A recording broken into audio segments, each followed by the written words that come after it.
the actual game. Story? Yeah. Okay, I'm gonna. And maybe not. Let's just like. So we got back from Mississippi State. We're throwing a party. Everyone got sick. And remember, I got you a Starbucks latte. And you left it outside my door because you couldn't open the door because you were feral. And it sat there for 10 days. I'm Maddie. I'm Z Azhani. It girls. Maddie Berezowitz and Azhani Tealer. I'm lit girl. Podcast with a couple it girls. Yes, ma'am. I'm lit girl. Podcast with a couple it girls.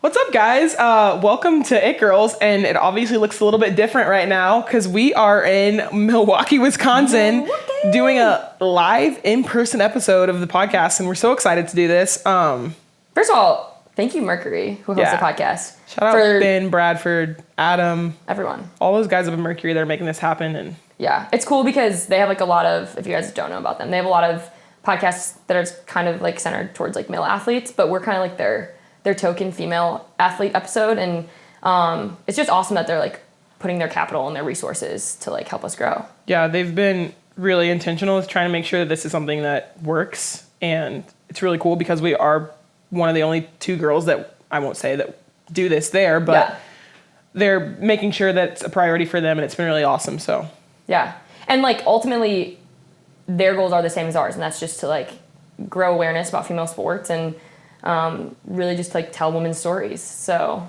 but today we're telling a different woman's story. You know, we were in Dallas, we were on the phone with them, and we were like, you know, we want to do a live episode, but like who could it be with? It'd have to be like a big guest. And then I was like, you know, why don't we just interview each other? Like we should have probably done this like episode 1. Yeah. Just like get a foundation for like who's Z, who's Brez. But anyways, we're like so pumped to do this. I'm so excited. And it's going to be, we'll talk about it a little bit, but like me and Maddie are so close that it's so easy to bounce off of each other, and it'll be really fun, the things we talk about and get into. So Period. Okay, starting off with, who are you? And where does that come from? Okay, my girl. Her best friend. My best friend. So like an imaginary best friend kind of thing, really. But Danny Austin's a pretty big time influencer. And she's just like, well, I think, like, seems very authentic, very real. And she started this podcast called De-Influenced. I listen to every episode. Wednesdays at 10 a.m. Eastern, Central. And she starts off the episode by saying, how are you? But it's like real, like, how are you? So how are you, Z? Feeling a lot of gratitude. Well, I haven't seen Matt. This is so funny. When I don't see her, or vice versa, for like a month, it feels like a really long time. And I'm here in her apartment. We're in her apartment in Milwaukee.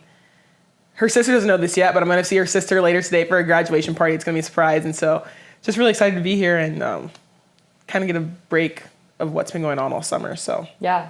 What's been going on all summer? Well, so with Kentucky Volleyball, we're kind of expected to be there all summer working out. 6 a.m. We huddle up at 5:55 every morning. It's awesome though. Like it's so well great. run. It is great, and it's really fun. And it's us, gymnastics, softball, soccer, swim and dive, women's basketball bounces in and out. So it's like a really cool environment to be a part of. But we're doing that all summer. It's like a competition all summer, just to like preface too, which Z and I like eat up. But yeah, so got some like shoulder things going on, so can't really win the summer this year, which kind of feels stupid to do now, but it's been good. So I've been doing that. Been working at WKYT, which is the news station in Lexington, the market leader, I will say. So it's a really cool opportunity to be doing that. I've been reporting for them, which has been really awesome. Been kind of involved in a lot, so I feel like I've been really busy and doing a lot, but in the best way. Like not anything that kind of feels like I'm drained, but I feel like I'm constantly moving, but just getting filled. So talk about FCA camp. I am so excited to talk about this. I know, and we didn't have it like written down, but there's no reason you shouldn't.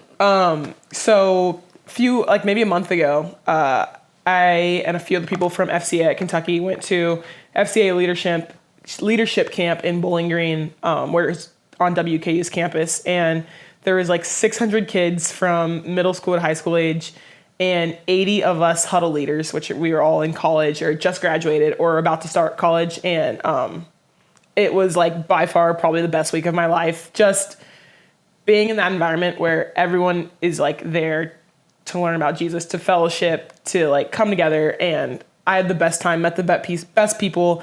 I had my 8 girls in my group that I was with 24/7, like all week long. Like tell some stories. Like what just like when you think of FCA camp, are you like, I will never forget like moment ABC? There's like 17 of those. But the first one that comes to mind is we did this thing called a faith walk. And me and my group of 8 and this guy that came with us, we walked around neighborhoods in WKU and knocked on doors and we're like, hey, can we pray for you? It's something we can pray for you about. And there were people that said no, which is fine. And there were people that like really had open hearts. And we prayed for this lady she was 92 years old. She was deaf. She couldn't hear us. Not completely deaf, but like deaf enough to like where like we were like having to speak really loudly. And so we wrote down on a whiteboard for her, a whiteboard that she gave us that was like, we said, we're with FCA, can we pray for you? And she like reads it and she's like, oh yes, I love Jesus. And so we're all in this woman's house. She's 92 years old, like has no family, and we're just praying for her. It was really awesome. Didn't she like pray for you all then? And then she turned around and prayed for us. She couldn't like hear the prayer. Like it was it was like really cool. Like when we were praying, like our heads down, eyes closed, but she was like watching to make sure like she knew when it was done. Yeah. It was really awesome. Yeah, that's just one of... The other thing you told me that I thought was really cool is when you washed your girls' feet. Yeah, so... Like, explain how that is, like, important, too. So, Jesus is, like, known as a servant leader, and in the Bible, he was washing feet of disciples and stuff like that. And so one thing that we did for our group, and my group was all high school-age girls, some about to go to college, some that are going to be sophomores, we... like one by one took a bucket of water and a towel and like washed their feet and prayed over them, and it was really awesome experience. And so cool. Yeah, I would recommend that to anybody that ever asked. I wish I could go until I was 57 years old. So that's so cool, Z. Yeah, that's awesome. So overall, it's been like a good hectic summer, but like you feel like you're filling your bucket up in the right ways. For sure. Good. For sure. Good. And this is like cherry on top. This right here is cherry on top. This is cherry on Drake top. will be cherry on top. Drake will be cherry on top. I know, I'm pissed. But this is like whipped cream. Yeah. Z is going with my boyfriend, her brother, and your sister. Mm-hmm. But I have to work. So she'll be staying here, so at least I'll see you for like a couple hours. But yeah, I'm kind of bummed, but whatever. Yeah. It'll be fun. So how are you? How are you? How am I? Well, okay. There's really going a lot. There's a lot going on in my life. Really, like a lot of changes. I moved to Milwaukee.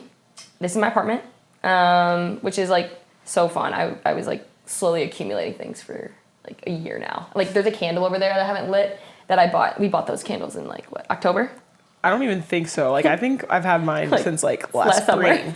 Yeah. So there's like all these like pieces where I was unboxing and I was like, oh my gosh, I forgot about that. This rug. I was like, oh, I need to get a rug for the living room. I opened the box and I said, well, darn, I already have a rug. But yeah, so I started my full-time job July 6th, and it's investment banking. So I'm telling this, you obviously know this, but it's like a crap ton of work. It's, I work like 80 to 100 hours a week, which is disgusting, but it's also, picture it like I tell people it's like residency to be a doctor. Like you just kind of have to like put your time in, and then after that, it's worth it. And so then we were in Chicago training the last 2 weeks. I was downtown in a hotel. And I know we've already talked about this, but like, I just felt like I was exactly where I was supposed to be. Exactly where I was supposed to be. And like, it's kind of crazy how it all worked out. I never thought I'd be in Milwaukee. Never thought I'd be doing investment banking. And ultimately, it was just awesome last week. I felt like being in a room full of like such high achieving people felt like Kentucky volleyball. Mm-hmm. It felt like I was like back to when I was a freshman in college. Like, not knowing anything, but like so ready to like know everything. So I'm in a really good spot. I have to take a really big exam in like a week, and then I will be actually on the desk in like a week if I pass. So I flew into Milwaukee yesterday, and Brez's grandparents picked me up from the airport and drove me from Chicago to Milwaukee. And her grandpa just said, Maddie really impressed me yesterday. And I was like, what are you talking about? He was like, really? You need to say this? Yeah, he said all of Maddie's coworkers went out to drink after work, but she said no because she had to study. And that was so impressive. And so, Oh, I know. And Z knows because I called her that night. And I like have really bad FOMO, y'all. Like really bad FOMO, and I'm working on it because there's no reason to have FOMO. And they were like, please come. It felt so good to be wanted. I was like, no, can't. Maddie's used to the feeling of being wanted. It's so annoying. So anyways, I'm Good. good. I'm good. Okay, well, let's talk about a little bit. We kind of hit on it a little bit, but like, why are we doing this episode, and Yeah. why do you think this is important?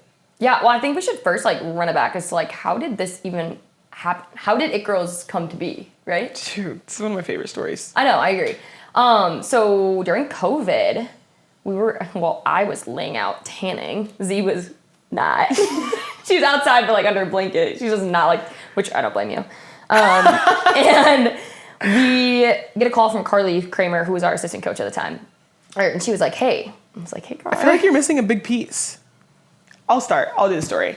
So during COVID, we would do these things where our SID would give us like the password to the Instagram and be like, hey, for the day, you can take over the Instagram. And you kind of have freedom to do whatever you want. Like there's like standard things like ask me questions. Here's what I'm eating. Here's what we're doing. But me and Brez, I think I was taking it over. Maybe she was, but like we just kind of joined together and we were just doing like the craziest things on this Instagram. Like ranking our teammates best, like based on who would die first if we were chilling on an island or like. We're going to do that later. Yeah. Just like doing all these crazy things and like people were loving it. Loving it. We were loving it. It Yeah. was so much fun. And so then, fast forward, Maddie's outside tanning. I guess I wasn't. Yeah, no, she was there, but not tanning. And our assistant coach, Carly, called us with Chris Scholes, our SID, and was like, hey, like, what do you guys think about doing a talk show, like, on the Instagram? And I think the premise of that was, like, let's highlight people in the program who don't really, like, are behind the scenes, because there's so many of them who are amazing and just, like, deserve the highlight. Mm-hmm. And then we'd also, like, interview our teammates. But we did that for, what, a year and a half, probably? Yeah. Up 2 years, probably. And then NIL changed the game a little bit. And we had Mercury reach out and was like, hey, guys, like, we kind of love what you're doing. We would love it to be under our umbrella. And we were like, shoot, like, kind of, like, let's go. Yeah. And then they kind of have given us full autonomy, which is a blessing, really. Mm-hmm. And so we had to start coming up with a name. So me and Maddie, I don't think she likes when I call you. Do you like when I call you Maddie? I don't know. Yeah, I do. Oh, okay. I like when you call me Matt, too. That's cute. Okay. Well, me and Matt were in Georgia. We were about to play, and at this time, since COVID, we'd been playing like back-to-back games wherever we went. So we would be there for 3 days instead of like normal 1.5. So we had so much time in the hotel room, and we were trying to figure out like, what are we going to name this podcast? And I wish I could remember some of the renditions. I remember one that I had was like, "Who runs the world?" Like, sorry, that's so like bad. Girls, like that sound was horrible. I know. Your mom was giving us ideas that, again, I love Barb, but like we're so bad. What did she say? Like Kentucky Cowboys or something. Like it was some Cowgirls or something. Like something. Yeah, people were giving us whack names, and all of a sudden we like thought of It Girls, and I was like, and then I think we came up with the idea of like we can have It Girls, like interview It Girls. It kind of just stuck. Yeah. So, anyways, that's kind of the purpose. But then we were like, what's our mission? Like, where do we want to take this thing? Like, we know it's not just gonna be Kentucky athletes anymore. I'm gonna be graduating. Z's gonna be graduating. Like, how can we make this sustainable, like long term, really? And so then we started thinking like, there's so many different ways to like be a winner. Mm-hmm. Like my mom was a teacher or she still is a teacher. She's going on, I don't know, like 25 years. And like, that's winning. She worked full time, had 4 kids, and like, she's a winning woman, you know? Your mom, same thing. Like, our moms are winning women, maybe not recognized like in the same light as like, nah, NCAA champs. But like, it's the same thing. And there's like career ladies we have a lady who we just interviewed, Tracy Benford, who's like top of her career in the U.S. And she was also a former college athlete. But we just want to highlight people's stories and like show that we are so much more than just our sport. I think with our podcast, we've interviewed at this point 4 national champions, like these All-Americans, these people that are just come from these like great families, great stories. But like our favorite thing about the episodes have never been like their on-court success, like ever. We don't ever like in the episode and call each other and like, holy cow, we just interviewed an All-American. Like we're like, wow, her story was so dope. She is so cool. She's so genuine. Like her heart, like it's never about that. And I think that's the best part about what we're doing and why it's continuing to grow, because that's what people care about. Like no one really, Totally. Yeah.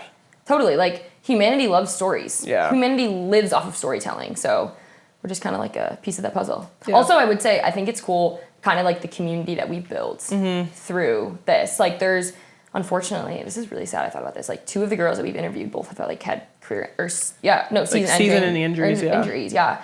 And the fact that like we've been able to like be close enough with them to like reach out and like make sure they're okay. But that's just an example of like, they're kind of our girls. Yeah, we have like 10 new friends. Seriously, like Literally. so many great people. And what was I gonna say? Even like the older people that we've interviewed, it's like, wow, that was kind of cool. It was awesome. Like a new mentor. It's really been awesome. And with that, the amount of people that like come up to us, and I think for us, for me at least, it doesn't feel like what we're doing is that big or like that we're reaching that many people. But the amount of people that come up to me at school or text me, my family texts me and it's like, oh my God, I love this episode. Or I just listened to an episode that we recorded like months ago. Yeah. I'm like, how did you even find that? It's been really inspiring. And so it's been Yeah, so really we appreciate awesome. you all. Yeah. Listening. Okay, let's get into our stories a little bit. Is that what you want to do? Let's go for it. Okay. How about you go first? So let's just talk about like how you were raised, where you were raised, what it looked like, what it didn't look like. Yeah. Yeah, kind of take it where you want. So my name is Azhani Tealer. I am. That's you. I was born in Austin, Texas. Grew up in Dallas. My dad worked. Mom worked. I have a brother. He's 15 now. Oh. I was an only child until I was 7. Kind of. My sister. I have a sister. She's 28 now, and she lived in Wichita, Kansas. And I don't know. My parents were like decently strict. Or maybe not strict's the right word, but like kind of expected a lot. In school, athletically. I played sports since I could walk.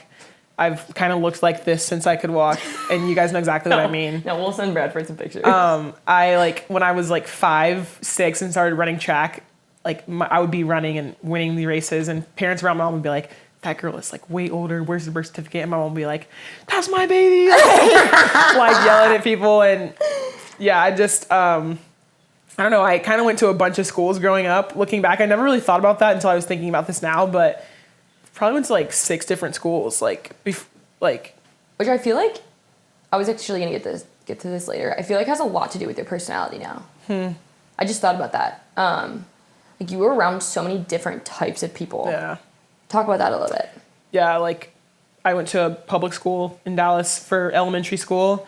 Then, which was obviously in Dallas, Texas, there's a bunch of people. There's black, white, there's a lot of Hispanics. So like people of all sorts. And then I went to this like charter STEM academy for a couple of years. And this school was actually, and it's really cool, was run by like Turkish people. And so I took Turkish classes growing up. I'm not fluent. I'm not going to say anything in Turkish. Just the numbers. Say it. No, I'm not going to do it. Why? I'm not going to do it. I can speak Turkish a little bit. And at that point, like all the people that went to school with me were also Turkish and Muslim and a lot of Asians. And so that was really cool. Then I moved to a different school, which was chartered in Arlington. Arlington's a little bit more suburban, so around a lot of just like white people. Yeah. And then high school, I went back to public school, and my school was probably 50-50 black and Hispanic. Like so diverse. I can count like on 5 hands people that were outside of those races. And so even like club volleyball, there's a lot of times I was the only black girl on my team, and then track where it's like my people, like it's just really different. So I definitely love that part about me. But yeah, I ran track forever growing up until I realized like I got to a point where it was like I couldn't even like breathe before races. Like I would get so nervous. I'm like, this is not even fun anymore. Like I remember like very vividly, it was state meet my freshman year, and Aaliyah Miller just finished her track career at Baylor. She's really awesome. We'll go on to run professionally. And I had to run against her, and I just remember like bent over on my knees, like couldn't even like stand up because I was so nervous, and I was like, this has to be it. Like I hate this. I was playing volleyball at that same time and realized volleyball is just a little bit more fun for me than running around all day. So talk about like how tough your parents were athletically, because you know we talk about like you and Chance, how you guys were raised by the same parents, but like you guys are so different. Yeah. But like your parents were probably, well, maybe they've loosened up a little bit with Chance. Yeah. Yeah, my dad was in the Air Force, so he's got that military background. It's like yes ma'am, no sir, all that kind of stuff. Like he's like pretty to it. My mom is not quite like that, but she's kind of a gangster. Church every Sunday, like yeah, like she's kind of a ish. G. Yeah. And so like when it came to sports, like they like took no BS. Like my dad, like I would have track practice all week and then be going from track to volleyball practice and then have a meet Sunday, tournaments, turn around on Sunday. My dad's taking me to the hills to sprint or taking me to the track to like jump in the sand pit or run bleachers. And so like I like really had like no other option but to kind of be successful in this. And obviously I'd give a lot of thanks to them. But yeah, they've definitely loosened up with Chance a little bit. And I think it's because like me and Chance are so different. Chance is like, I love my brother to death, you guys. Like he's my yeah, I was gonna say talk about he's Chance. my best friend. Like I love that kid. But he's like a little bit softer than I am. In like a very like in an okay way. Like he's just not like I am in that way. And so like Chance, like if he doesn't like it, he's not gonna do it. And so there's this video of Chance. There's this video of Chance that your parents showed me. Remember at the football game when like the two kids like were getting in a fight? They were like starting to get in a fight, and all like the other kids are like running towards the fight, like we're gonna get involved. And Chance is like running away from the fight, and like I don't want to make it sound. In the fight. I would be the fight. I would literally be the fight, and like Chance is like running away, and like not because that's just not his nature like at all. And so like he's probably better as a male. Yeah, honestly, absolutely. And so he's just like is so different, and they've had to take a different approach than like how I was raised. Like looks like freaking like you probably would have called CPS back then. Okay, I mean not really, but like kind of right. But it really has shaped you kind of into like both the athlete, the leader. Yeah, like I think that sometimes what's hard about like both our leadership styles is like my family wasn't the same in that, which we'll get into, but like similar. And so when people aren't hardos kind of like us in the athletic world, like it's hard. It's hard for us to like be like, why don't yo, people why aren't care? you? Why aren't you competing? Right. Why are you not going as hard as we are? Yeah, it is hard, but yeah, that's awesome. Yeah. And my brother, going back to him, like he plays football, kind of does everything. He just had knee surgery, and so he'll be out for his freshman season, but sucks. It does suck, but he's a stud. He's so cute. He's taller than me now. Like he's growing so fast, and yeah. So talk about how, well, I think like everyone kind of wants to hear about your recruiting process because like Z and I are so different on so many things, but we're best friends forever. But like, tell about your recruiting process. How'd you end up at Kentucky? Yeah, so this is really crazy thinking back because now the rules have changed so much to where like Maddie's youngest sister Katie just committed to Vanderbilt and she's gonna be a junior in high school. I was like anchor down, and I was committed my sophomore year, like getting recruited my freshman year of high school, and it was just not good. Like that can't be right. But I don't know. I was getting recruited a little bit, and then I'm undersized for the position that I play, regardless of where I am in the front row. I'm only 5'9", and so a little undersized. But I was getting like a little interest here and there from like TCU, A&M, schools that were like kind of close and nearby, that were good programs, but like kind of wanted more. And I ended up tearing my meniscus in high school and had to have knee surgery. And it wasn't really this like super extensive surgery where it was like anything to like be worried about in my eyes at least. But I was out for 6 months, kind of like shut down my recruiting. There was schools that were like took a back seat, and I won't call them out, but I will say like they haven't beat us since I've been on the team here. So wait, who?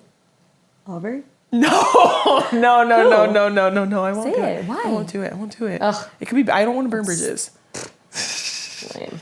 It's a bridge I don't really care about though. Yeah. But burning. like schools that were like, oh, like you're already sure you have a knee surgery. Like we don't really want you. We have better recruits. This kind of thing, and it's really crazy. But Anders Nelson was an associate head coach at Kentucky at the time, and he started recruiting me. I talked to Craig. Just absolutely loved it, came here. And one of the things I kind of talk about a lot in my recruiting process is like, I wanted to make sure that I saw a practice at every school that I visited, because that was so important to me. Like you already talked about how people compete, what practices look like every day. And when I came to Kentucky and it was Mads, Curry, Avery, Kaz Brown, Meredith Jewell, like all of these, Leah Edmond, Allie, like all Yeah. of these like uber competitors that are on the floor, and this practice was like, I'm watching, I'm like, that's what I want to be a part of every single day. And aside from that, like everyone says culture, and Craig says all the time, like everyone says we're a family, but Kentucky volleyball is different. It's different. It's different. And I think another thing about practice at Kentucky that I really appreciated was Craig trusts his staff so much. Durs basically ran practice. I know Craig like organized practice on the back end, but like in terms of like the day-to-day flow, like Durs did that. Yeah. Which Yeah. that just shows the level of trust that For sure. Craig had in his people. For sure. And yeah, when I saw that and I came to campus, I was like, yeah, this is pretty much where I want to go. It's just a matter of like telling everybody else that I didn't want to go there, and that was the worst because, you know, I'm not like a confrontational person. I don't like letting people down. Like I created relationships with these coaches and like feel loyalty to them. But yeah, so funny story. I think I've told you this before. Like before I knew I wanted to come to Kentucky, I was like praying. I was like, God, like give me a sign. Like I don't know where to go. Oh my gosh, I don't know where to go. I don't know where to go. And my church back in Dallas. It's a black church. It's black. Like it's Southern Black Baptist Church. Like there's no, like it's black people. And I'm looking around and I like look and I'm like, it's this bald white guy with glasses, guys, that looks just like Craig Skinner. You cannot. I was like, there is no way right now. You cannot make that up. And I was like, there it is. Like I'm going to Kentucky. I don't think many people know that story. I think I've only told like a few people. You told me that story. Yeah. And I love that story. But yeah. When God makes it clear, he makes it really clear. Yeah. Yeah. Craig Skinner sitting in my church. Does he know that story? I don't think so. You should tell. Well, he better listen to this episode. We'll send it to him. You gotta listen to minute. Yeah. Oh, that's awesome. Okay, so talk about, which this is like more recent. So I think like, which also it touches on like the vulnerability piece, which like when we first knew each other, like that's something that made you uncomfortable. Would you agree? Yeah. But now you feel like you're at a point where, you know, talk about that. Being vulnerable? Yeah. Oh. Like the courage that it takes to be vulnerable. Yeah. Because I'm going to ask you a question that requires vulnerability. Me and Maddie talked about before the episode, like, she knows the line. Yeah. There's still one. But, like, if we'd have done this, like, 4 years ago. Oh, my God. It would have been Joke Central. Joke Central. Comedy Club. On your end. But, yeah, like, my freshman year, growing up, like, I was just, like, I just was, like, not the kind of person that talked about myself. And maybe it was, like, me, like, feeling like that's what it was to be, like, humble kind of deal. Or, like, I don't cry in front of people. Like, I don't want people to know, like, anything about me, really. And that's, like, still really hard for me. It's really easy, like, for me to be like that around people like Maddie, my other best friends in the world. But I don't know. I just, like, in the last few years have realized, like, there are people that want to help you. Mm-hmm. And sometimes you don't need help. But just, like, when things get bottled up and you're feeling like you're going to bust, like, it's just downward spiral from there. And so. And I also know we've talked about how much it can help others by talking about the vulnerable pieces of our lives. Like, I know FCA camp, like, you shared some vulnerable stuff with your people. And, like, who knows how that impacted them, but I'm sure it, like, allowed them to open up more, too. For sure. So, anyway, so I know, like, something that was really hard for you was figuring out, like, what to major in. And, like, you guys probably think that sounds stupid, but, like, it was a big deal, right? Yeah. Yeah. Yeah. So, I told you guys I went to a STEM school growing up. Like, this is going to make my parents sound bad, and it's not supposed to at all. But, No, like, they kind of, like, wanted to push me into directions. And it doesn't make them sound bad, but, like... No, all parents do that. Yeah. But mine, like, wanted me to be, like, doctor, lawyer, something along the lines of that. And I went to the STEM school and kind of had the idea in my head that I was going to be a doctor of some sort. Came to school, was a bio major, and just, like, absolutely hated my time. Like, for one, learned that I'm just so shitty at math. Sorry, excuse my mouth. I'm terrible at math. And I really hated everything about it, was not enjoying school at all. And not that a lot of people do enjoy school. Maddie does. I do. But for a long time, since I was younger, like, I knew sports reporting, broadcasting, commentating was something that I knew I could do and that I knew I'd love. And not to, like, whatever, but, like, I, like, know sports. Like, it's your passion. Yeah. Like, I just, like, know it. Like, in the way that, like, our last episode was, like, I was off the cuff about finance and business. Like, your thing is sports. Like, I can't hold a conversation with you about more than, like, college volleyball. Like, and you know about every sport like wax sports. Like you could probably name some pickleball athletes in here. Like you could though. Like you are that well versed in sports. Yeah, and so I just knew that was something that I really loved and a dream that I had like when I was younger, but kind of pushed aside for the idea of being a doctor or whatever. And so I changed my major to broadcast journalism without telling my parents. It was like There's a lot of tears involved. lots of things. Yeah. Lots of things. It was like honestly probably like a year and a half that I went without telling them. Oh yeah. And then I have to tell the story. You can tell it I'm not telling It's like one of the funniest it. crazy. She thinks it's so funny. I'm glad she thinks it's funny. No, and like Z's like about to vomit. So the other thing so Z like didn't tell her parents about the changing her major, and I was like, bro, you gotta tell them. And she's like, I know, like I just gotta wait for the right time. And ultimately, when you told them, they were supportive. Yeah, it's fine. Like they were like, you're not gonna be a doctor, but like we support you. But then because she changed her major, her graduation date got pushed back, and which is like inevitable and it happens. But she like did not want to tell her parents that she wasn't gonna be graduating in like May 2023. May, yeah. She would be December. And so it, like senior night was approaching this year. It's like November. And for like 3 months, I was like, we were like seeing her family every weekend at games. And I'm like, bro, you have to tell them you're not graduating because you're like, we have to figure out senior night. Like you gotta like, get it together. So Z was like really bent up about this. Like she was like, I know I need to tell them, but I just don't want to like, I just don't want them to be upset. And they weren't, but well, and so we would do this all the time in college where we'd like get sticky notes and like we'd write each other notes and like put them in each other's doors. And so romantic. It is really cute. Like anytime we were going through something, like we would just put little sticky notes. And so I put a sticky note on her door, something along the lines of like, hey, like I know you're going through a lot. Just know like your parents will be so supportive. They love you so much, but you need to tell them I'm here for you always. XO Maddie, right? It had to say it like that. Oh. This idiot puts it in her bathroom, which is somewhat cute as well. Like she like wants to look at it every day. So she puts it in her bathroom. The weekend rolls around and her mom is in town because we have a game. And we're like standing in the kitchen, just me and Z, and her mom comes down and says, just picture, if you all knew Latasha, like this would be so much funnier. She's like, do you have something to tell me? She's like, so what do you need to tell me? And I was like, at first I was like so confused. Yeah. I was like, what? And she's like looking at me like kind of giggling, and she's like, what do you have to tell me? And I was like, and she was like, I saw the sticky note in your bathroom. And Z and I, dude, your face doesn't even get red. You were so red. You were literally like, F me, like what, It was like one of those moments where it was crazy. And Z, like you couldn't say it. Like you literally, I think I told her. Maddie had to like punch me. And she was like, bro, just tell her. And I was like, I'm not graduating. Which it was fine. Like she's graduating in 4 months and like then you'll be off and doing your thing. But yeah, I think like it was just like hard for you and to like, what was your vision wasn't you grew up, like you grew out of it. Mm-hmm. And that's like really hard. Yeah. But it's normal. Yeah. Didn't feel normal at the time. No, I know. So, sorry, I literally took that story from you. It's fine. But I didn't want to tell it. I know, I did.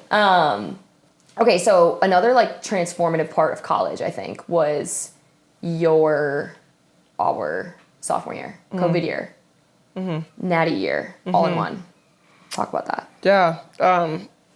You guys all know what COVID was and how hard that was. There were all these people that went through some really hard things that year, like harder than we did, but playing a college sport during that time was borderline miserable. Like, I can't even explain to you guys, like, after every practice, we're, like, disinfecting every ball. We practice with 300 balls, like, disinfecting every ball. We're practicing in masks. We can't play 6-on-6 because it's too many people on the court. We're getting tested every morning. Like, we're busing to places that we normally would fly to. Can't hang out with anyone outside of our sport. With our roommates even. Like, yeah. Even that was borderline. Like, don't be in the living room together too long. Right. Locker room. Don't be in the locker room together. Katie Poole screamed at us one time because we were all in the locker room for over 10 minutes. Yeah, but it sucks for her. Like, yeah. Our coaches hated it. Everyone hated it. It was so hard. Yeah. Like, and our gym that we play in has no air conditioning, so we're suffocating in these masks. Like, Like, we had a meeting with Mitch Barnhart, who's our AD, in August probably. And basically that was the time where, like, all the conferences were like, yo, do we play? Do we not play? And at that point... Our whole team was like, bro, we're done. We're over it. Like, we don't want to play. No.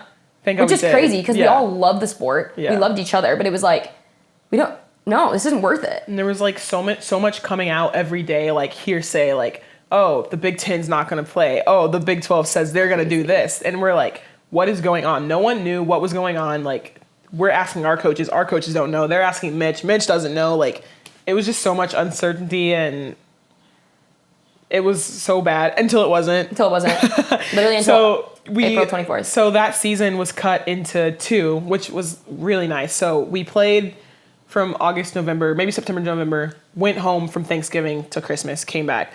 The week before we went home, we all got COVID, which worked out really well. I did not, but yeah. We had to drive to Mississippi State to play them. Oh my God. The drive was 10 times longer than the actual game. Yeah. Okay, I'm not. And maybe not. Just tell. Let's just like. So you have to tell. Just say it. I will tell it. Yeah. I will. So we got back from Mississippi State. People on the bus were already like coughing, sick, whatever. We get back and. But like that could have been anything. It could have been anything. Yeah. It could have been a cold. Could have been anything. Whatever. We get back and the whole team's like, F it, we're throwing a party. Okay, but mind you, like, we were locked up. Like, we did not break rules. Yeah, we did it before August to November. Like, we were so... And we were all going home anyways, what we thought. We actually had to lift the next morning or 2 days later. But we were like, we're throwing a party. Who cares? Like, we're going home anyways. We have, like, all the people at our house. The whole team's there. And just COVID in the air. Yeah. Like, literally everyone got sick. We did that night. Next morning, we went to Tin Roof and we're like putting mimosas away, like sharing bottles. I mean, sharing bottles, like all this stuff. We sound terrible on this, yeah. No, this is terrible, yeah. Later that night, I'm at dinner with other teammates. Like, we're at their house. And the next morning after this, we have a lift before we can go home. We walk into this lift. At least no one wants to be there. No one wants to be there. We all want to be home. Everyone's wanting to go home. And we walk into the weight room. Into the locker room. Katie Poole calls me, our trainer, and she's like, 7 o'clock in the morning. She's like, hey, where are you right now? And I was like, in the locker room. And she said, I need you to go home right now. I had tested positive for COVID. And at that point, I was like, must be like false positive or something because I didn't feel sick.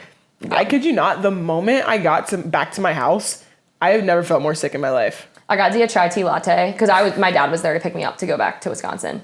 And remember, I got you a Starbucks latte. And you left it outside my door because you couldn't open the door because you were feral. And it sat there for 10 days. Like, I didn't move out of my bed like crazy because that's pre-vaccination. I couldn't like. It hurt me to like look, like open my eyes. It was so bad. Yeah. Yeah, but you had like a infested house. Like Thart came and stayed there. Yeah. Is that it? Just you and Thart? Yeah, just me and Thart. Yeah, crazy. Yeah. So, well, should I tell my COVID experience? Yours was way different. It was so different. So I just had like a terrible draw. Like I was close contacted by Cam first. So then I got put in a hotel for 2 weeks straight. Then I was close contacted by you and Curry. Well, no, you, Curry, and Craig false positives earlier. Yeah. So they put me, because we were roommates, so then I got put in a hotel again for a week. And then I got put in a hotel again for like 4 days because my dad came to pick me up. The bellboy at the hotel knew Brez's like... Yeah, like social. Yeah, social security number. I was there for like ultimately like a little under 5 weeks from like September to November. And it was so hard because like I didn't play a lot, right? But I like felt like I was like on the ups. Like I'd worked so hard during COVID.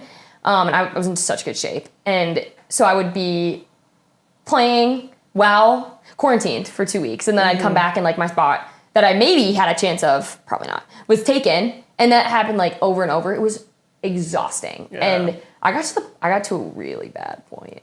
Dude, I have a video on my phone of her. She got a call from Katie Poole that was like, hey, you got to go back to the hotel.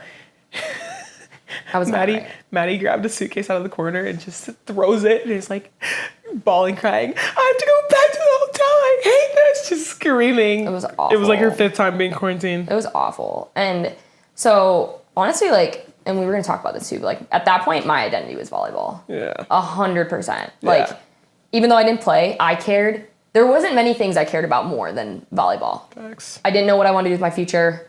I didn't have a boyfriend. Like all of these things, like I was like so dead set on volleyball. We weren't really friends either. We were friends, but we weren't like we are now. We weren't. Maddie didn't really like me that Bruh, year. shut up. That's not true. And so then I started talking to Dr. Cormier, and like he helped me so much in that time. I remember, Z, do you remember like me just like bawling, crying about volleyball? Like I was so scared to serve receive. Yeah, I do remember that. There was one practice where I asked Curry to like pass. She was like, "You're in Berez," and I was like, "I can't do it. I literally can't do it." That, yeah. And I was like, verge of tears in the corner, and then I like lost it after practice. This is crazy. And I went up to Craig. Craig's like, "Berez, come here," like, 'cause I was crying, which is just ridiculous. I hate people that cry at practice, but I've been there. And Craig's like, talk to me, and I was like, "Craig, I can't pass. Like, I can't, and I'm so scared, and I can't do it." And then we played the next day, and he put me in. That is so Greg Skinner. I don't remember that, but that's crazy. You don't remember that? No. I had a 3. I passed a 3. I was shaking, like where you can like see like shakes, because I was so scared. I couldn't serve receive. And he put me in, and I passed the 3. And like maybe I do remember that, but I don't. That's crazy. That's Craig. That's Craig for you. That's Craig. He like trusted me. He shouldn't have trusted me, but he did. And like also we were up by so much, it didn't matter. But it mattered to me because like that borderline helped me like get out of the funk a little bit. But then we had like a month off, which I kind of like took a break from it. And I remember Cormier telling me, when sports are like your identity, it's like a relationship. You remember this? I told you this? You're like a relationship with volleyball. Yeah. So when it hurts you, like you hate it. Like you literally hate it. And he's like, you need a break. Like you need a break with volleyball. Like you need to not bring your shoes home, which is like, I was like in the gym every day kind of girl. So I think like when it hurt me so badly is when I started to like, okay, this is like not that serious. Yeah. Like I needed to like have that mentality. So COVID sucked, but winning the Natty was. Then fast forward 4 or 5 months. Yeah. Won the national championship. You guys heard that story 10 million times because we talk about it, but. Yeah, it was really cool. Yeah. So I'm going to tell a story about what I did when we got back from break. So I finally got COVID. I got COVID when we were home over Christmas break. Yeah. And I was like quarantined, and I was like, how can I like be like, how can I make a difference for the next few months? Because I knew we were really good. So I made these like little cards. Oh, yes. I made these little cards, and I made a quote for each person, either a quote that they liked or like a quote that like reminded me of them. And then I did another card for each person and coach saying, win a national championship 2021. And the whole premise of it was like, I watched this Jimmy V documentary my freshman year, and he was coach of Houston, I think, at that point. NC State, yes. And he would like carry a note card saying like win a national championship all the time, like in his suit coats, but they were not good enough to win it. And he was like about the idea of like write it down, manifest it, which I think is just Jesus doing his thing. But and it like happened. They won a national championship. So I like prefaced it with that. I gave them these cards, and then. Do you want to tell them what quote was on mine? Yeah, you should tell them. She's like, we're all in the stands, like having a meeting because we couldn't be in a room together, and so we're in the bleachers, and Maddie's like passing out these cards, and everyone's reading their quotes, and it's like, dream big. Oh my God, like all Bible all these verses, really like, nice things. Then last person comes around, it's me, and she hands me mine. She's like, you're gonna laugh, and I turn it around. And so rewind, we played Auburn a few months prior, and I didn't play bad, but like I just like couldn't kill a ball. And Anders Nelson, who was our coach at the time, our assistant coach, pulled me outside to the bench and said, I thought he was joking at first. He was like, kill a ball one-on-one or we'll find someone that can. Straight face. And I was like, okay. Yeah, no. Yeah. And then I like pounced and overpassed the ball the next play, and he takes credit for it every time we talk about this. Yeah. But she put that quote on the back of What did mine. I say? Put a ball down one-on-one, or it's we'll like find someone who can. kill a ball one-on-one, or we'll find someone that can on the back of mine. Yeah, you're motivated differently. You're built different. Built different. Yeah. So anyways, it's kind of cool. Like everyone still has their cards, and like when I graduated, I made little gifts for the coaches that said like win a natty. So Berez is so thoughtful. It was we'll get to that about you. It was like odd. It made it worth it. Like winning the natty was like, okay, thank goodness, because that was terrible, but made it through, made it stronger. Okay, well, now that we're kind of on you, like the transition became kind of easy. One thing that we kind of joke about all the time and talk about, but it's so real to the both of us, is being delusionally confident. and it's one of Maddie's favorite things to talk about. Yours too. I do love talking about it because I think it's such an awesome concept. But talk about like how that kind of fuels it. You were talking like you were saying like you were working so hard and you thought you had a chance to play, which I don't think was delusional, but at that point it probably was to you. Oh yeah. Okay, 100%. Go for it. Yeah. Well, the backstory, we had a friend who played basketball at Kentucky, and he told us, right? Wait, maybe I don't remember the story. Kellen telling us about Austin Rivers. This is what it was, yes. Maybe it was Riley. Riley or Kellen Grady was telling us that Austin Rivers, who's Doc Rivers' son, plays in the NBA, was like in a gym with Kevin Durant, Steph Curry, LeBron. Like it's like one of the USA teams. And Austin Rivers going around like dead serious, like, I'm the best player in here. Yeah, like, he's so serious though. Yeah, he was like so serious. Like, yeah, I'm the best basketball player in here. It's like the actual best basketball players in the room are in the room, and he thinks he's the best. Right. And I was like, being like that delusionally confident is like, you gotta have it. You do, and like, there's obviously a balance between with that and humility, right? Which is like humility. The Bible straight up tells us to be humble, right? But so how do you balance that? But then again, like, being delusionally confident, especially as a female, right, is crucial to having success. Yeah. If you walk into a room full of men and they can tell you that you're not confident, you won't win. Yeah. You won't win. So I don't know. We've kind of like coined the term, I feel like, delusional confidence. And I try to tell like any girl who I feel like struggles with insecurity, which we all do. We're all insecure, but like, when it comes down to it, like, you have to have that delusional confidence in whatever it is. Like, agreed, Z. At that point, oh my gosh, it was so delusional for, like, I was writing down, like, libero my sophomore year. That's so effing funny. Like, Craig, I hope you listen to this. Like, that's hilarious. Delusional, but, like, it helped me work harder. Yeah. So, yeah. Yeah. I think, like, if you don't believe in yourself, like, if you don't think you can do it. Besides your mommy, who else? Who else? And even granted, sometimes, like, do you think Barb and Steve are like, she's gonna be libero? Oh my god, that's so funny that you guys. We'll talk about my parents. That's not them. But like, it's something you gotta have. And there's an extent. Austin Rivers like was not the best basketball player in that room, and everyone knew that. And maybe he deep down did too. But something you gotta tell yourself. Yeah. Okay, well, we'll talk about your parents a little bit. We kind of skipped your growing up and how you grew up. So go through that and like how absolutely different it was for me. I grew up like 10 minutes from like downtown. Yeah, right. No, it's so funny. Like we really are so different. So I'll go back from the get-go. But I'm from a town like 45 minutes from Milwaukee. I say town, there's 10,000 people, and I know it like the back of my hand. Like I could drive that town close-eyed. I could probably say hi to like 100 people on my like drive through town. It was like the coolest way to be raised for me. Like my family's huge. I had all my cousins there. I have like second, third cousins like just scattered throughout my town. And my parents my mom's a 7th grade teacher who I had as a 7th grade teacher. My dad is a guidance counselor at the same middle school as my mom. They've taught together for almost 30 years. That's how they met.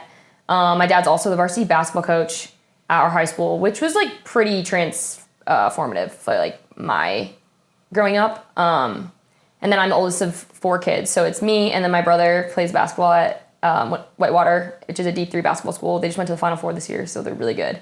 My sister's playing volleyball at Marquette, and then my other sister's playing volleyball at Vanderbilt, which is just like crazy. And people will ask me like, well, your parents are probably like stud athletes. Not. Oh my gosh. My mom, someone reached out to her, asked if they could talk next week about how they got 3 Division I volleyball athletes. My mom's got such a big head. I want to talk to Barb. Bruh. But it's funny because they're really not. My dad's like a pretty good athlete, but my mom's like, you know, hardly a high school athlete. Like she was, but you know. I credit so much of it to, so both my parents grew up on a farm. And like the farm work ethic is like not really teachable, I feel like. But both my parents have that. You will not find my mom and dad just like sitting on the couch watching a movie. Have you ever seen them just like chill? Mm-mm. No, we've never gone on vacation, like as like a chill vacation. Like if there's like downtime, like my mom's on the computer doing Lord knows what. Like she's looking for the Facebook deal of days. Literally, like she's always like just working. And same with my dad. Like people think like teachers don't work during the summer. That's so stupid. Like my mom teaches summer school every day. My dad has been gone every summer from 7 a.m. till 2 p.m. coaching basketball camps and making like $2,000 over like 3 months. Like, that's crazy. But he loves it. And going back to like my dad coaching, we all 4 of us grew up in the gym to the like nth degree. Like my mom had 4 kids under the age of 6. Like my dad was gone all the time because of basketball. So he would, as soon as like we were old enough to, you know, function on our own, like my mom's like, take 2 of them. So Joey and I would like go on the side court or like the side basketball hoops and like play 21, play pig, like shoot free throws for hours. Or there was like this back room, we'd like play hide and seek, like trying to just like make the time go away. He'd always like bring us donuts just to like make us come. We had so much fun. And I started playing volleyball because volleyball was really big in my town. They'd won a lot of state championships. How many did you win? Shout out Terry and Dan. 2 state championships. Was runner-up in softball and volleyball too. So it's kind of cool. Fun fact. And I went to state. I was a quarter finalist for my freshman year. Keep it going. But then I like started getting into volleyball. But in 7th grade, I actually, I was not good at volleyball. I was so small too. But I loved softball. I loved it. I had like Jenny Finch, like all of these posters in my room of like all these softball players. I had so I'm a lefty slapper, or I was lefty slapper. And there's like a time, I don't remember, it's like 6 seconds, I think, 6.2 maybe, about like what's the time that it should take you to get from home to first. That would be like sufficient to be. You did tell me this. Yeah, it would to be like sufficient enough to be a D1 player in softball. And I like had it taped all over my room. And like I was in 7th grade at that point, and I had made this club volleyball team, which looking back wasn't very good, but it was like a national team where we'd travel and stuff. And I'd also made a national softball team where we'd travel. And my parents were like, we can't do both. You're the oldest, like you have to pick. And I picked volleyball. I don't know why, because I liked softball so much, but I think it was just because volleyball was so big in my town. So I went with that. But I played softball all the way through high school. I loved it so much. I miss it a lot sometimes. Her sisters played softball also. Yeah. In high school, and her little sister. Yeah, my little sister, like, well, both of them are studs. Like, they were all conference. There's, like, a lot of fights about, like, who's better. Because, like, Katie, my younger sister, had a really good year this year. Molly did too, but, like, Katie, like, had coaches coming up to her after being like, do you want, like, you think about playing college softball? And she's, like, laughing in their face, like, I'm playing college volleyball. So, yeah, I guess we got into sports, but in terms of, like, my family, I think that we kind of, like, grew up where, like, I was raised by a community. I was raised by aunts, uncles. We're, like, kind of, like, Italian in the sense of, like, right? Yeah. Like, family, even, like, Latinos, like, kind of the same, and, like, dinners are together. Anytime we were free, we were with my extended family. And it kind of created, like, the coolest environment ever. Yeah. My grandparents were so involved. I mean, like, for example, one of my grandparents picked up Z from Chicago yesterday. Like, my grandparents were at everything. My parents were, like, at everything. And, yeah, I mean, also, like, going back to what you said, like, again, how we're different. Like, I didn't know a black person until I was, like, in college. Like, no one. Like, well. I'm the first one you've ever known. Really? Well, no, not actually. But my town was, like, basically all white. Some Mexicans, but, like, mostly all white. And so I was, like, so uncultured. When we got to Kentucky, all the girls were like, you guys want to get sushi? And I was like, oh my gosh. Yeah, let's go get Guys, sushi. we go to Blue Sushi, and it's like a normal sushi restaurant where there's different rolls. And we go to the restaurant, we sit down, and the waiter's going around, and he's like, what do everyone want? We're like, crunchy red, this. And Maddie goes, can I just get sushi? And he's like, yeah, like, what do you want? She thought sushi was just, like, this general thing. Like, I thought it was a fish. No, I thought it was a type of fish. Like, equivalent to salmon, shrimp, all the things. So then I was like, oh, my God. And then we almost convinced her to try wasabi because she didn't know what that was either. Someone told me. But, yeah, anyways, I was just, like, super uncultured, I think, overall. But you were talking, and I think this is a really cool part about our relationship. Your grandparents picked me up from the airport. Like, how tight we are with each other's families. Talk about that a little bit. Yeah. No, it's cool. Someone actually at work asked me this week. They were like, because I was talking about you, and they were like, how? Because I told them that my grandma and grandpa are picking you up. They're like, how are your families so close? And I think a lot of it stems from, like, how often your parents were in Lexington. My parents couldn't come as much because, again, like, they just have a lot of kids.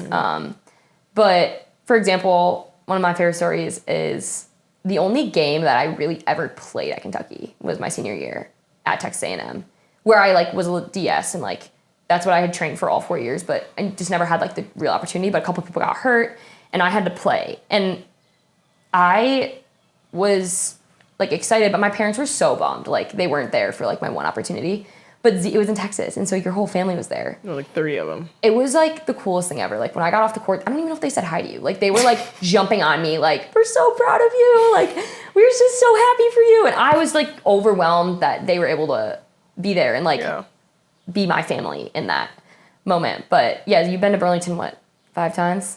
Might as well. Yeah. And I've been to Dallas a handful of times. Like whenever I'll go see so another way that her Gomez is different. All her family is in one town. My family is super spread out. My dad's family's from East Texas. My mom's family's from Kansas. So in Dallas, it's just like my family, my aunt and uncle, and then my other uncle, who's their kid. So there's not a bunch of us, but anytime I ever see them, first question they ask, like, how is Maddie? Like, what's Maddie doing right now? How's Brez? I'm like, how am I? Yeah. Like, I'm doing Dang, well. want Like, chopped liver? yeah, literally chopped liver. Yeah. Like, it's really cool. And yeah, I don't know. Our families are great. They are the best. Yeah. We're second families for real. My grandparents call her their their other granddaughter, their 5th granddaughter, I guess. 5th. Yeah. Sorry, Alexa. I think I should talk about how I got to Kentucky. Oh yeah, go for it. That's like the cool story. Yeah. And then we can shift away from my story, but I just think this story is pretty cool. And we wouldn't be here if we weren't for that. So I always wanted to go to Kentucky. I had family in Lexington. I was like always a Kentucky fan, but also a Badgers fan.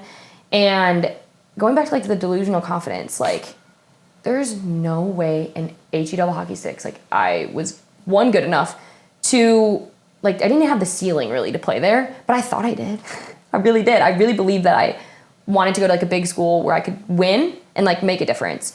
And I knew that wouldn't necessarily be on the court, but I felt like that is what I needed to do. So I would like constantly call Craig, call Durs, email Carly, like, hey, I really want to come here, whatever. And they kind of ghosted me for a while. And then Durs came and watched me at a camp in Wisconsin, or he was like running a camp, and I went to the camp.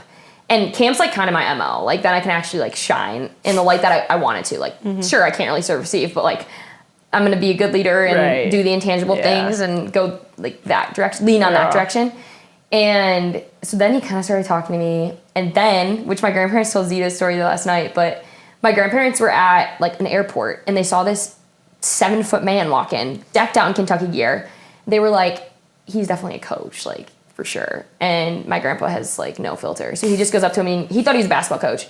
He was like, hey, like, we see you're a Kentucky fan. Like, do you coach there by any chance? He's like, I sure do. And my grandpa's like, what do you coach? He's like, volleyball. And, my grandpa was like, my son works in the football department, whatever. And he's like, oh, is your granddaughter Maddie Berezowitz? And my grandpa's like, I almost bought him a drink, like right there. So from then on, like they started talking to me, and then I think I convinced them. I begged to them. And Carly called me and offered me a preferred walk-on.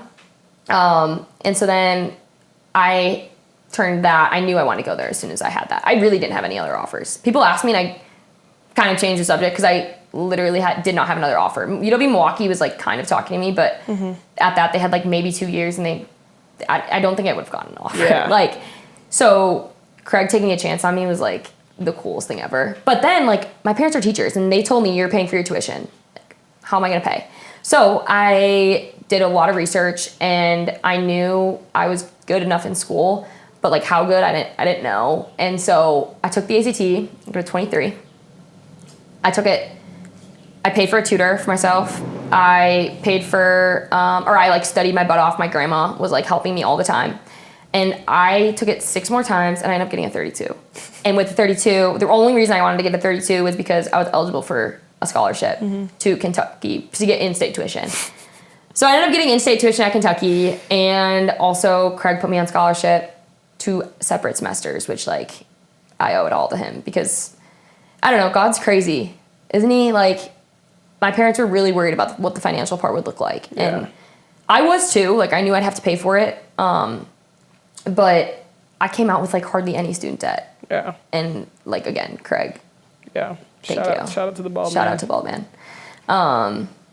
Yeah, I wouldn't change any of it. Let's talk about why we care so much about Kentucky volleyball.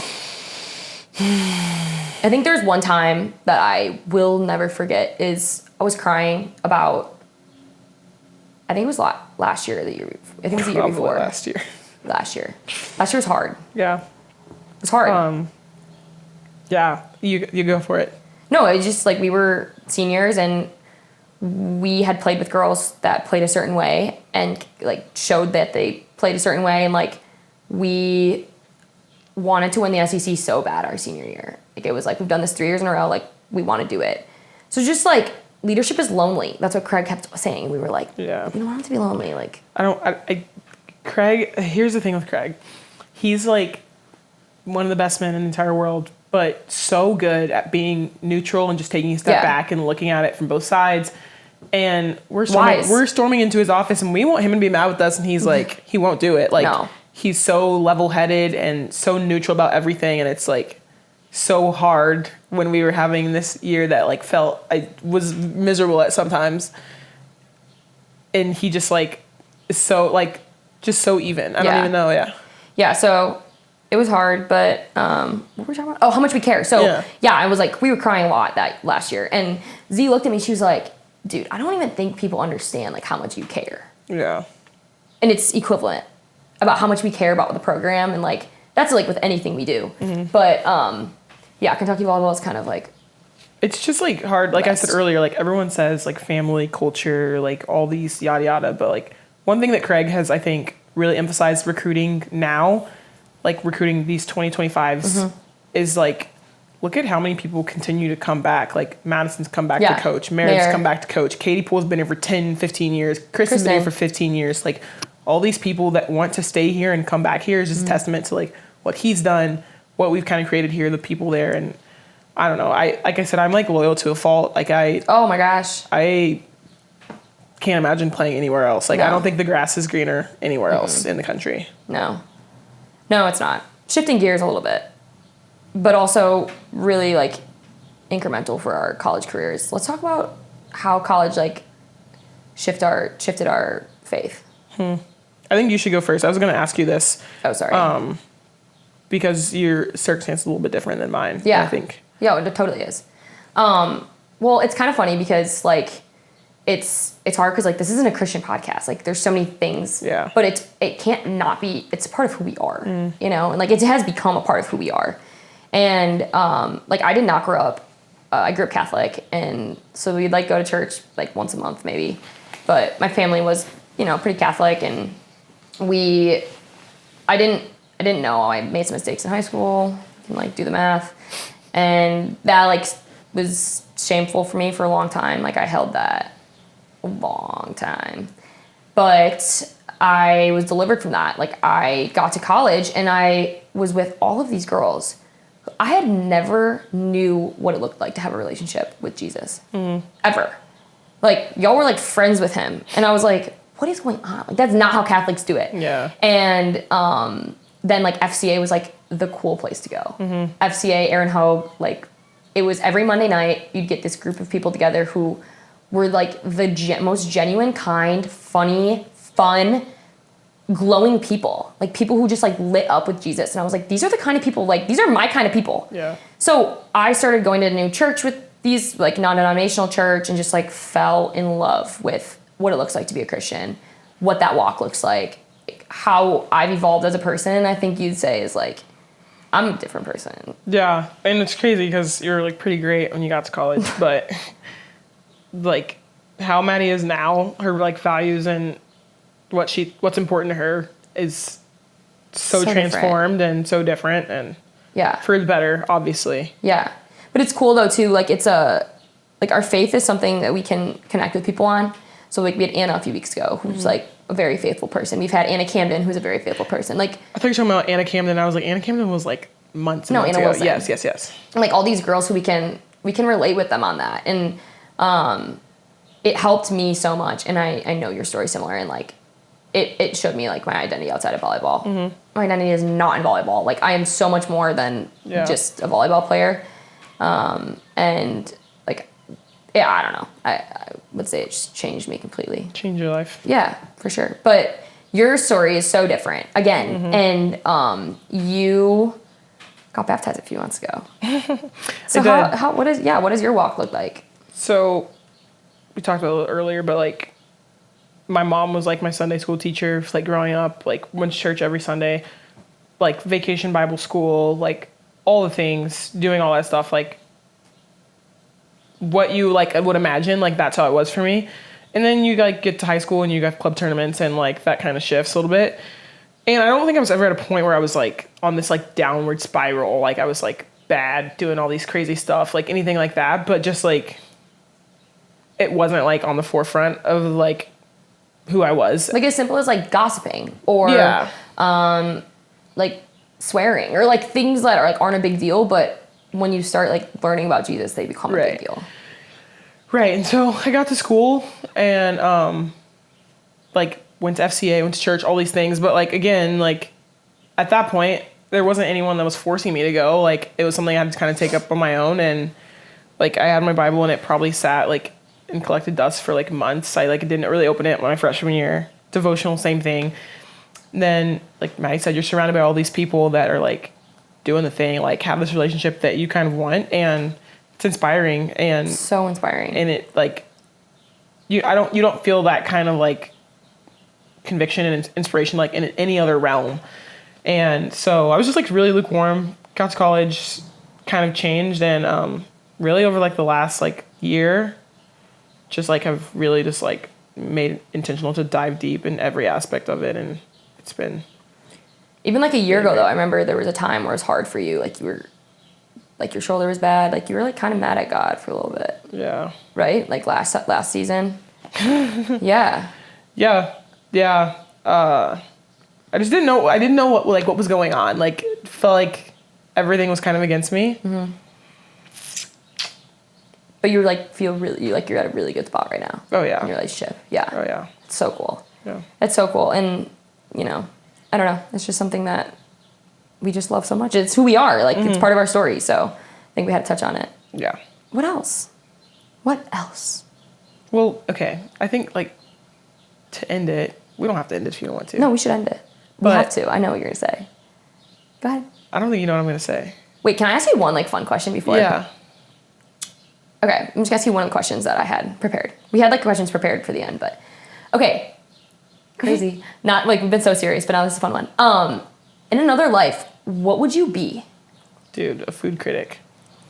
I knew you were gonna say that. Did you know that? Kind of. I had a different answer, think, but like, is there a better job? Like a food critic, like traveling the world, trying different food? Yeah. That is my dream. Why am I not doing that? I don't know. You could easily. Make enough money and just transition. Yeah. Yeah. Facts. Quick career flip. Yeah, I don't know. I just like am such a foodie. Like I will eat anything besides like peppers. Really, I don't really like peppers. I texted Z yesterday and I was like, I got some recommendations for restaurants.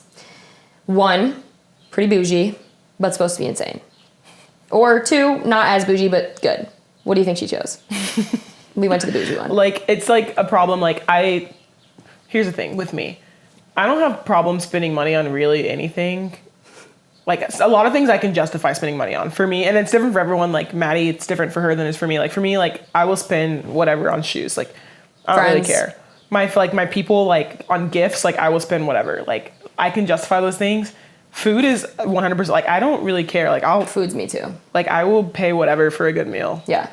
And I don't ever feel bad about it. No, I know. I love it. Yeah, so. Sorry, I just had to ask you.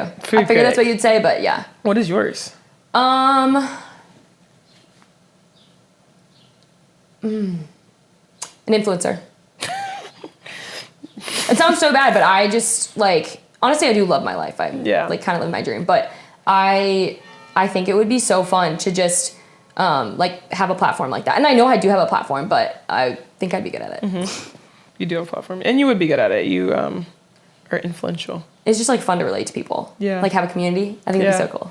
She wants to be Danny Austin. I do want to be Danny. Okay, last thing, and this can take whatever. I just think to end it, we kind of wanted to talk about like the different stages of life that we are in separately. I don't know, like kind of how like just how different how we were like 6 months ago. Yeah. Like literally in the same, and then now like just so far apart. Yeah, the last like 6 months of living at home was really hard. Home as in like your neighbor, your bedroom neighbor. We were so close. Like probably annoying close for most people around us. Oh, I look back on it, I'm like, people were definitely annoyed with us. Had to be. But like attached at the hip. Yeah, like not even in a bad way, but it's just like I knew her like she knew herself. It felt like. Yeah. And vice versa. Or better. Yeah. And so then like there was always this like looming thing of like I'm leaving in December. It sucks.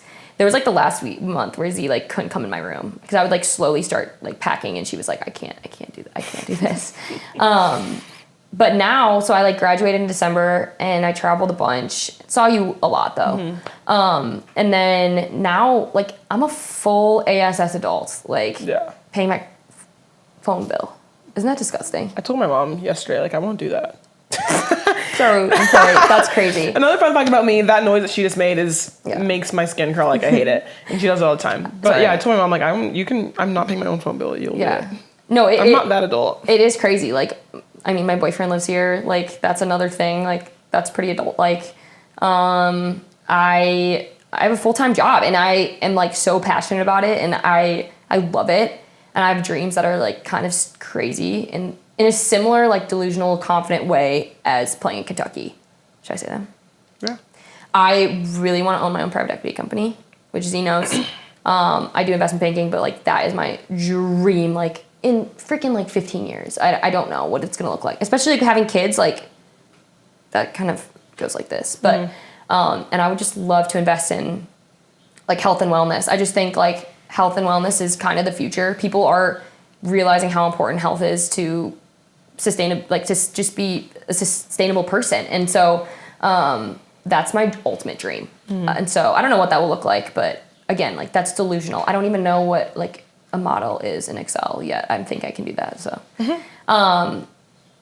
okay, talk about your stage of life. Yeah.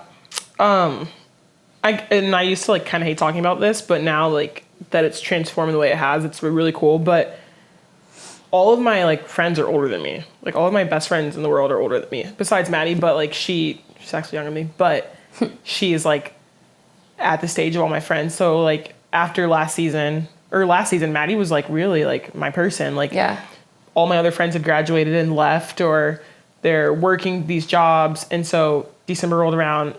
That like last day Maddie was there was really bad. Like I was so sad because like that was like the end of what it felt like my people.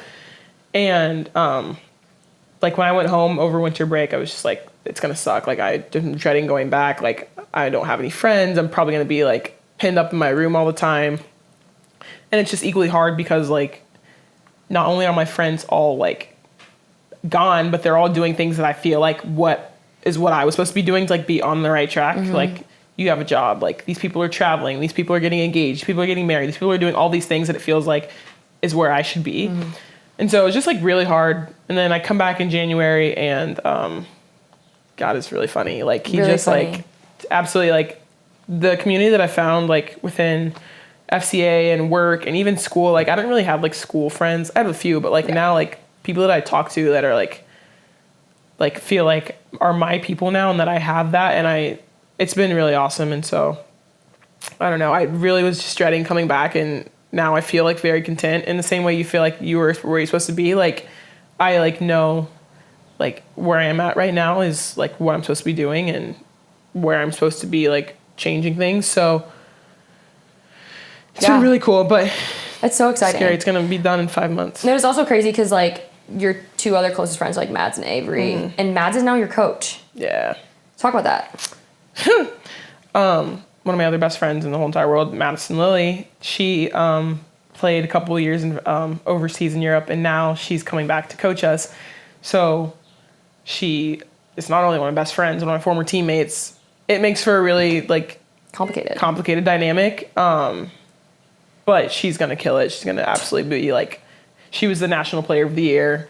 Yeah, like 4-time All-American. She's gonna make Kentucky volleyball that much better.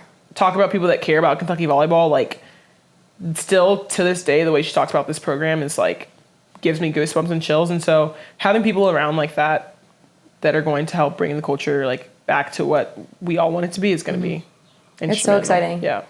I think we should wrap it up. Let's do it. But I have one more question.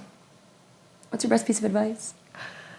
Oh, you know what? You weren't prepared for I wasn't prepared. You should. And every time we ask someone, I always think, what would mine be?